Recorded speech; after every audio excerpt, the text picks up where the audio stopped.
نحمد و نصلی علی رسول الکریم اما بعد فاعوذ باللہ من الشیطان الرجیم بسم اللہ الرحمن الرحیم رب اشرح لی صدری ویسر لی امری واحلل عقدۃ من لسانی یفقہوا قولی۔ آئیے اگلے رکوع کا آغاز کرتے ہیں۔ آیت نمبر 39۔ اذن للذین یقاتلون بانہم ظلموا، جن لوگوں سے جنگ کی جا رہی ہے انہیں اجازت دی جاتی ہے کہ وہ اپنے دفاع میں لڑیں کیونکہ ان پر ظلم کیا گیا ہے۔ ترمذی اور نسائی میں ابن عباس رضی اللہ تعالیٰ عنہما سے روایت کی ہے کہ جب نبی کریم صلی اللہ علیہ وسلم مکہ سے نکل جانے پر مجبور کر دیے گئے تو یہ آیت نازل ہوئی۔ حضرت ابو بکر رضی اللہ عنہ نے جب یہ آیت سنی تو کہا کہ اب جنگ ہوگی۔ مسند احمد کی ایک روایت میں ہے کہ ابن عباس رضی اللہ تعالیٰ عنہما نے کہا کہ جہاد سے متعلق یہ پہلی آیت نازل ہوئی تھی۔ مکہ مکرمہ میں مسلمانوں کی تعداد کم اور مشرکین کی تعداد زیادہ تھی، اسی لیے اللہ سبحانہ تعالیٰ مسلمانوں کو صبر کی تلقین کرتے رہے۔ بیت العقبہ کی رات میں اہل مدینہ کی تعداد 80 یعنی 80 سے زیادہ تھی۔ انہوں نے رسول صلی اللہ علیہ وسلم کے ہاتھ پر بیعت کرنے کے بعد اجازت چاہی کہ مینا میں موجود مشرکوں کو قتل کر دیں، تو آپ صلی اللہ علیہ وسلم نے فرمایا کہ مجھے اس کی اجازت نہیں دی گئی۔ ہجرت کے بعد جب رسول اللہ صلی اللہ علیہ وسلم اور مہاجرین مدینہ میں جمع ہو گئے تو مہاجرین اور انصار کی مجموعی تعداد سے مسلمانوں کی ایک اچھی خاصی طاقت وجود میں آئی اور مدینہ ان کی چھاؤنی اور مسلمانوں کا دارالسلام بن گیا۔ تو اللہ تعالیٰ نے یہ آیت نازل کر کے جہاد کرنے کی اجازت دی۔ مکہ مکرمہ میں 13 سال تک صبر و ضبط کی تلقین کے بعد یہ پہلی آیت ہے جس نے مسلمانوں کو کافروں کے خلاف تلوار اٹھانے کی اجازت دی گئی۔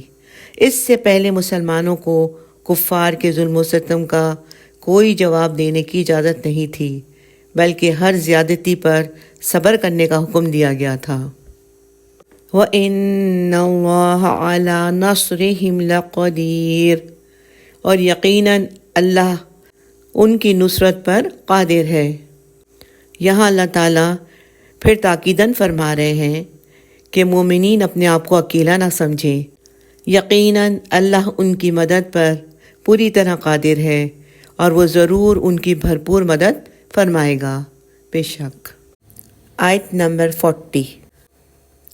الذین اخرجوا من دیارہم بغیر حق، وہ لوگ جو ناحق اپنے گھروں سے نکال دیے گئے، یعنی مہاجرین جنہیں اپنے اہل و عیال اور گھر بار کو چھوڑ کر مکہ سے نکل جانے پر مجبور کر دیا گیا اور ان پر طرح طرح کے مظالم ڈھائے گئے۔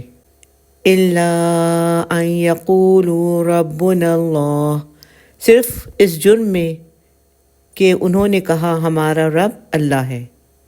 ان کا جرم بس یہ تھا کہ وہ اہل مکہ کے باطل معبودوں کو چھوڑ کر صرف ایک اللہ کو اپنا رب اور معبود مانتے تھے، جس کی وجہ سے انہیں اپنا گھر، اپنا شہر سب چھوڑنے پر مجبور کر دیا گیا۔ مکہ مکرمہ میں ان پر طرح طرح کی زیادتیاں، ظلم اور تشدد کیے گئے۔ وَلَوْلَا دَفْعُ اللَّهِ النَّاسَ بَعْضَهُم بِبَعْضٍ، اور اگر اللہ بعض لوگوں کو بعض دوسرے لوگوں کے ذریعے دور نہ کرتا رہتا۔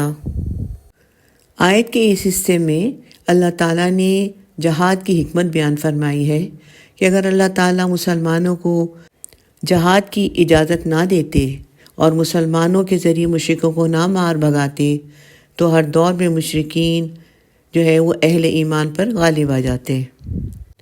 اللہ سبحانہ تعالیٰ کا یہ اصول ہے کہ جب فاسد لوگ یا فاسد تہذیب اور ثقافت اور جب ان کی فساد زمین میں ایک حد سے زیادہ بڑھ جاتا ہے تو اللہ تعالیٰ اپنی مشیت سے اسے کسی دوسری طاقت کے ذریعے نیست و نابود کر دیتے ہیں۔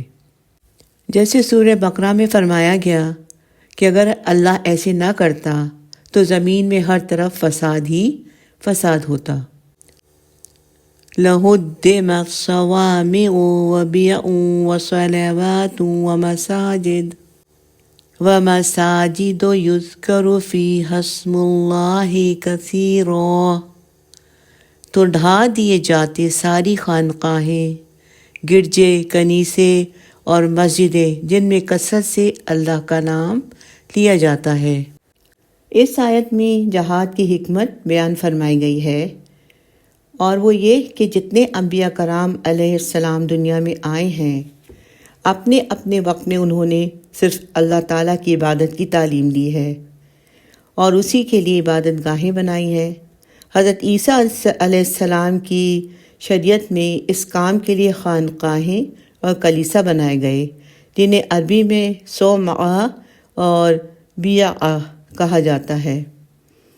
حضرت موسیٰ علیہ السلام کے پیروں نے جو عبادت گاہیں بنائیں ان کو صلوات کہا جاتا ہے۔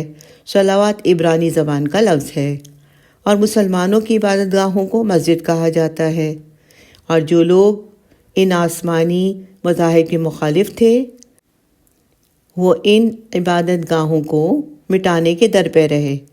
اگر ان کے خلاف جہاد کی اجازت نہ ہوتی تو وہ ان عبادت گاہوں کو مسمار کر ڈالتے۔ تو اگر اللہ تعالیٰ اپنی مشیت کے مطابق کچھ لوگوں کو کچھ لوگوں کے ذریعے شکست نہ دیتے، یعنی مفسد قوموں کو نیست و نابود نہ کرتے، تو دنیا میں تمام مذاہب کی جتنی بھی عبادت گاہیں ہیں وہ سب کی سب تباہ کر دی جاتی۔ ظاہر ہے یہ تمام عبادت گاہیں اپنے اپنے وقت میں ایک اللہ کی عبادت کے لیے بنائی گئی تھیں۔ وَلَيَنصُرَنَّ اللَّهُ مَن يَنصُرُهُ، اور اللہ لازماً اس کی مدد کرے گا جو اس کی مدد کرے گا۔ إِنَّ اللَّهَ لَقَوِيٌّ عَزِيزٌ، یقیناً اللہ طاقتور ہے، زبردست ہے۔ بے شک جو شخص اللہ کے دین کے لیے اٹھ کھڑا ہوتا ہے اللہ اس کی ضرور مدد کرتا ہے۔ بے شک اللہ تعالیٰ اس کی مدد کرے گا جو اللہ کے دین کی مدد کرے گا، یعنی اس کے لڑنے میں خالص نیت اللہ کی ہو۔ بے شک اللہ تعالیٰ قوت والا اور غلبے والا ہے، وہ جس کو چاہے قوت اور غلبہ دے سکتا ہے۔ اور اللہ پہ کون غالب آ سکتا ہے؟ وہ تو نہایت قوی اور ہر حال میں غالب ہے، اور جس کی مدد کرنی چاہیے ساری دنیا مل کر اسے مغلوب نہیں کر سکتی۔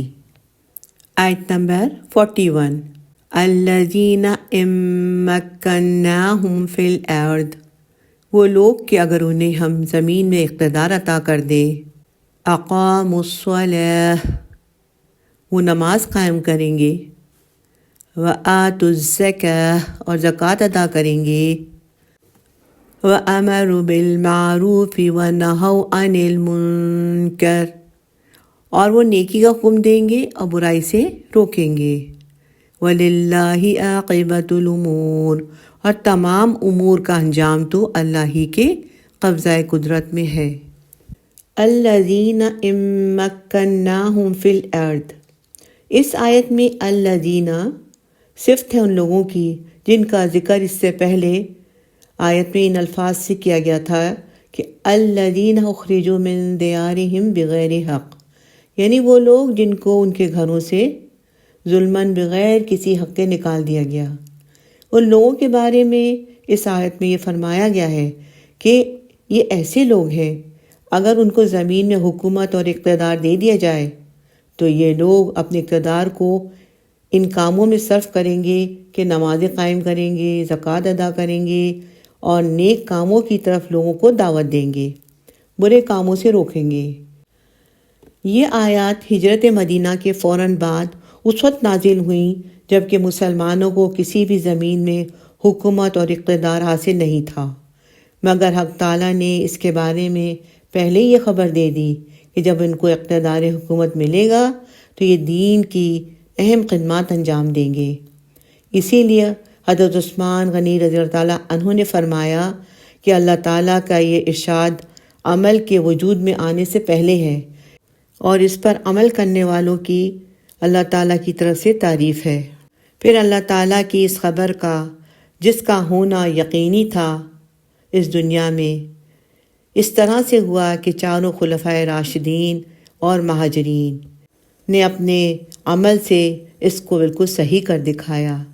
اللہ تعالیٰ نے ان کو سب سے پہلے زمین میں بسایا اور قدرت عطا کی، یعنی حکومت اور سلطنت عطا کی، اور قرآن کریم کی پیشین گوئی کے مطابق ان کے اعمال و کردار اور کارناموں نے دنیا کو دکھلا دیا کہ انہوں نے اپنے اقتدار کو اسی کام میں استعمال کیا۔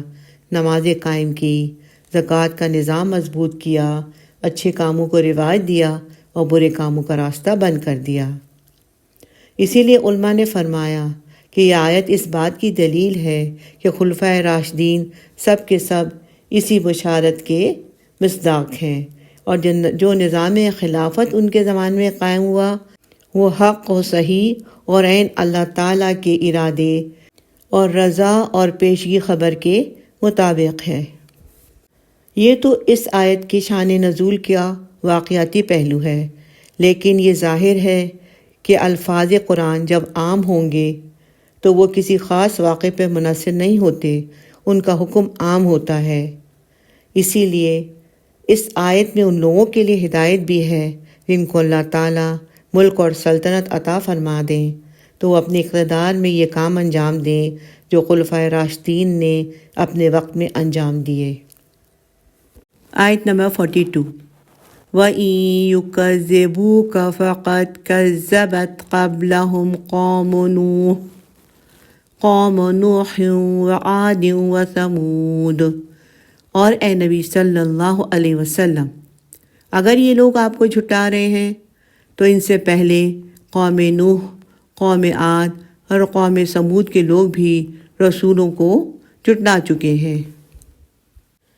مشرکین کی جانب سے نبی کریم صلی اللہ علیہ وسلم کو جو تکلیف پہنچتی رہی اس پر انہیں صبر کرنے کی تلقین کی گئی ہے، اور تسلی دی گئی ہے کہ ہر دور کے کافروں کا اپنے انبیاء کے ساتھ ایسا ہی معاملہ رہا ہے۔ سب نے اپنے انبیاء کی تکذیب کی تو اللہ تعالیٰ نے ان کی رسی ڈھیلی کر دی، اور جب وہ کفر اور سرکشی اور ظلم کی انتہا کو پہنچ گئے تو اللہ نے انہیں اچانک اپنی گرفت میں لے لیا۔ یہ لوگ آپ کی تکذیب کرتے ہیں تو آپ پریشان نہ ہوں، اب غمگین نہ ہوں، کیونکہ ان لوگوں سے پہلے قوم نوح اور عاد اور ثمود یہ سب اپنے اپنے انبیاء کی تکذیب کر چکے ہیں۔ آیت نمبر 43۔ وقوم ابراہیم وقوم لوط۔ اور ابراہیم علیہ السلام کی قوم اور لوط علیہ السلام کی قوم بھی رسولوں کی تکذیب کر چکی ہے۔ آیت نمبر 44۔ وَأَصْحَابُ مَدْيَنَ وَكُذِّبَ مُوسَىٰ۔ اور مدین کے لوگ بھی اپنے پیغمبر کو جھٹلا چکے ہیں، اور موسیٰ کی بھی تکذیب ہو چکی ہے۔ فَأَمْلَيْتُ لِلْكَافِرِينَ ثُمَّ أَخَذْتُهُمْ فَكَيْفَ كَانَ نَكِيرِ۔ تو میں نے ان کافروں کو کچھ ڈھیل دی، پھر میں نے ان کو پکڑ لیا تو کیسی رہی میری پکڑ۔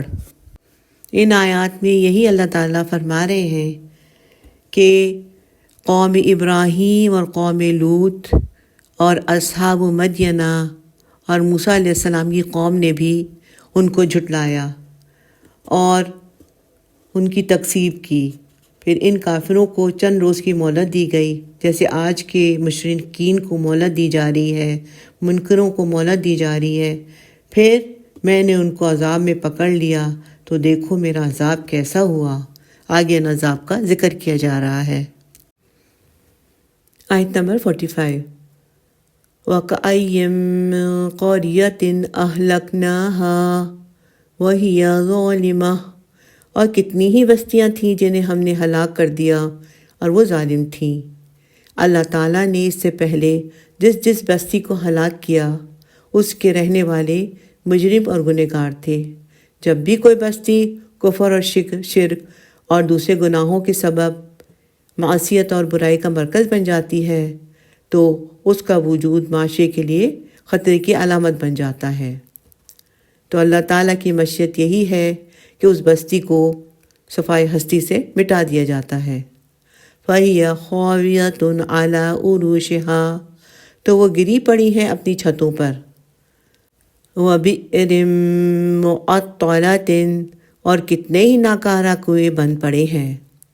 ان تباہ ہونے والی بستیوں میں کتنے ہی کنویں ہوں گے جو کسی وقت بڑی محنت سے کھودے گئے، مگر اب وہ کنویں ویران اور معطل پڑے ہیں۔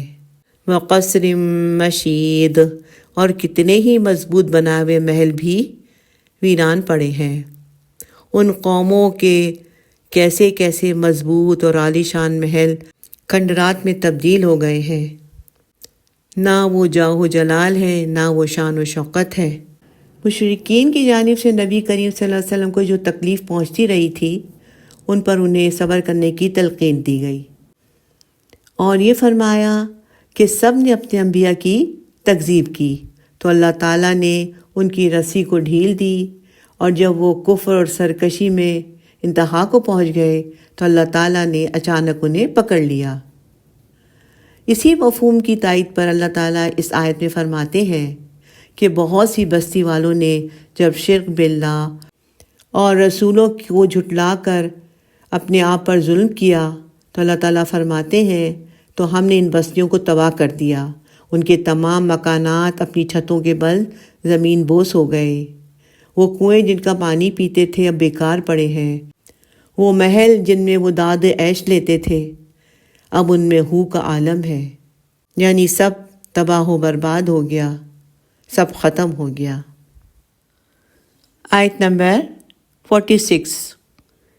أَفَلَمْ يَسِيرُوا فِي الْأَرْضِ فَتَكُونَ لَهُمْ قُلُوبٌ يَعْقِلُونَ بِهَا، کیا یہ لوگ زمین پر چلتے پھرتے نہیں تو ان کے دل ایسے ہوتے جن سے وہ سمجھتے۔ او آذان یسمعون بها، یا ہوتے ان کے کان جن سے یہ سنتے۔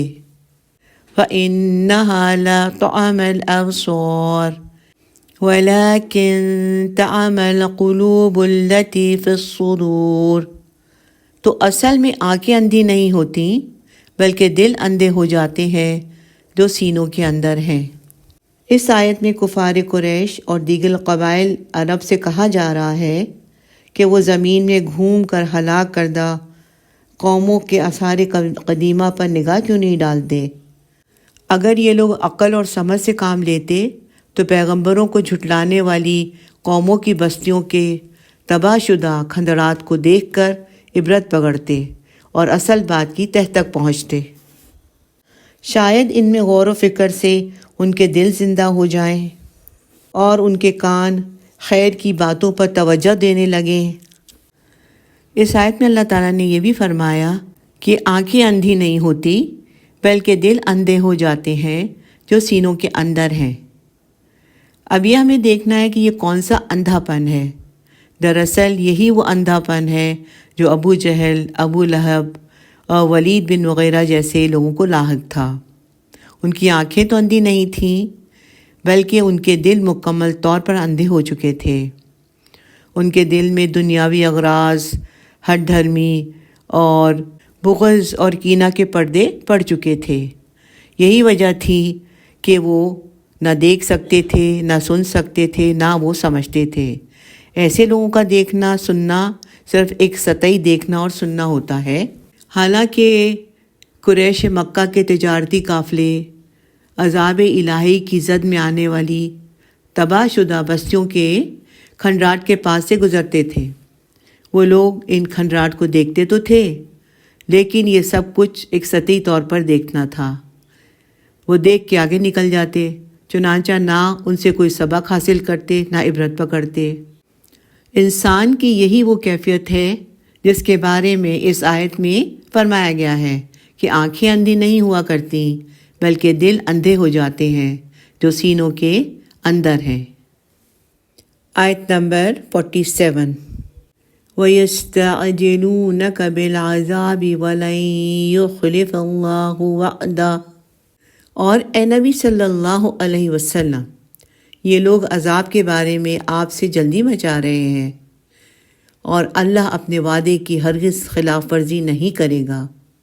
عذاب کے بارے میں اللہ تعالیٰ کے سب وعدے ہر صورت پورے ہوں گے، اور ان لوگوں پر عذاب آ کر رہے گا۔ البتہ یہ عذاب کب آئے گا، کس شکل میں آئے گا، اس کے بارے میں صرف اللہ ہی جانتے ہیں۔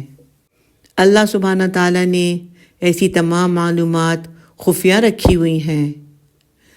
سورہ الانبیاء میں اس موضوع سے متعلق حضور صلی اللہ علیہ وسلم سے یوں اعلان کروایا گیا، آیت نمبر 109، اور میں نہیں جانتا کہ جس عذاب کا تم لوگوں سے وعدہ کیا جا رہا ہے وہ قریب ہے یا کچھ عرصے بعد آئے گا۔ آگے ہے وَإِنَّ يَوْمًا عِندَ رَبِّكَ كَأَلْفِ سَنَةٍ كَأَلْفِ سَنَةٍ مِّمَّا تَعُدُّونَ، اور یقیناً ایک دن آپ صلی اللہ علیہ وسلم کے رب کے نزدیک 1000 برس کی طرح ہے، اس حساب سے جو گنتی تم کرتے ہو۔ یہ آیت کریمہ نضر بن حارث اور اس کے ساتھیوں کے بارے میں نازل ہوئی تھی، جو عذاب کی جلدی مچاتے تھے اور اپنے غرور اور عناد میں آ کر رسول اکرم صلی اللہ علیہ وسلم سے مطالبہ کرتے تھے کہ جس عذاب کی انہیں دھمکی دی جاتی ہے وہ ابھی اور اسی لمحے کیوں نہیں لے کر آتے۔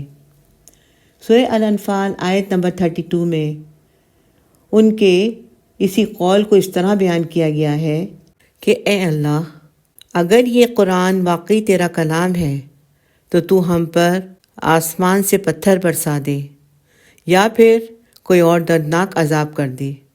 اللہ تعالیٰ نے رسول کریم صلی اللہ علیہ وسلم کو مخاطب کر کے فرمایا کہ انہیں عذاب کی بڑی جلدی پڑی ہے، تو انہیں معلوم ہونا چاہیے کہ اللہ اپنے وعدے کی خلاف ورزی نہیں کرتا، اس کا عذاب آ کر رہے گا۔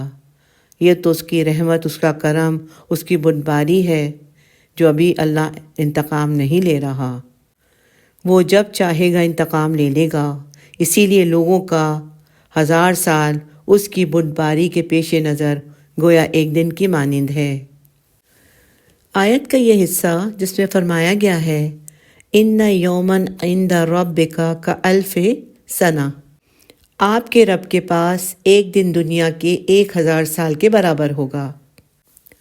علماء نے اس کے بارے میں 2 رائے دی ہیں۔